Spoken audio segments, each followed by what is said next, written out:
VG1s, hello! We will now use the panlang of Veb's Good Kitchen. Ayan, panlang, it's sanderi, it's a vegan bread from Veb's Good Kitchen. And then I made a patty kasi hindi magiging burger yan kung walang patty. So I used the tofu and then I put tegang daga and then garlic, garlic and onion, then salt, pepper, and then timpla-timpla.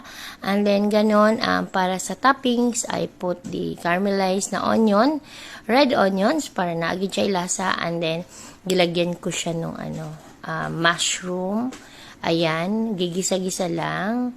And then pagka nagutang og pipino, it's very delicious. And then gitimplahan po na, basig matingala mo ba wala na ako timplahe. Gitimplahan na.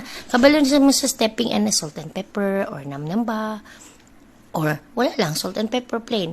Ayan, naanay baon ng mga kids. So, ayun, using the pan lang of Veb's Good Kitchen. Good morning.